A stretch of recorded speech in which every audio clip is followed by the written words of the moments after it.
سیدنا معاذ بن عبداللہ اپنے والد سے روایت کرتے ہیں، کہتے ہیں قال اصابنا تش وظلمۃ۔ تشن کیا ہے؟ تشن مطر ضعیف، یعنی ہلکی پھلکی بارش ہوئی، وہ ہمیں پہنچی۔ وظلمۃ، اور اندھیرا چھا گیا۔ فانتظرنا رسول اللہ صلی اللہ علیہ وسلم، ہم نے رسول اللہ کا انتظار کیا،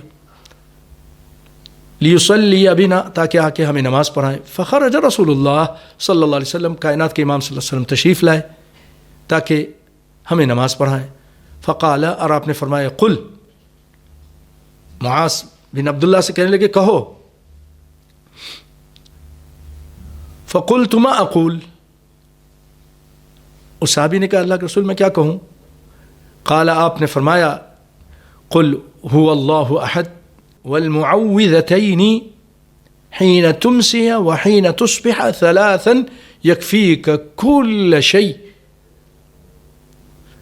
آپ نے فرمایا کہ تم قل هو اللہ احد، قل اعوذ برب الفلق، قل اعوذ برب الناس، جب شام کرو اور صبح کرو تو تین تین دفعہ یہ کہہ دو، تمہاری ہر چیز سے کفایت کر جائے گی، ہر شر سے، جادو سے، ان چیزوں سے، حسد سے، بغض سے، پریشانی، اللہ کے فضل و کرم سے، مصیبتوں سے۔ اخرجہ الترمذی والنسائی۔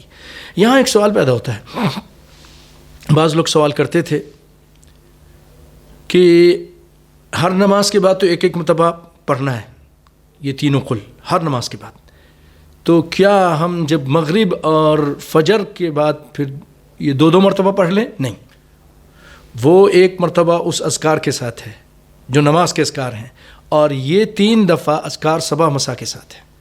اور بھائیو، اگر ایک دفعہ آپ زیادہ پڑھ لیں گے تو کیا نقصان ہے؟ آج دیکھ رہے ہیں نا کس طرح افراتفری اور پریشانی اور حسد اور بغض اور عداوت اور دشمنی، لوگ جادو پر اتر آئے ہیں، لوگ جان سے مار دینے پر اتر آئے ہیں۔ تو آپ اپنے آپ کو، اس کو، ایسی کتابوں کو حسن کہا گیا، یعنی قلعہ ہے یہ۔ جب اس طرح اذکار پڑھ لیتے ہیں، جن ہیں، شیطان ہیں، انسان ہیں، جس کے بھی جو بھی شر ہے، سب سے آپ محفوظ ہو کے قلعہ کے اندر بند ہو جاتے ہیں۔ حسن الحسین، حسن المسلم۔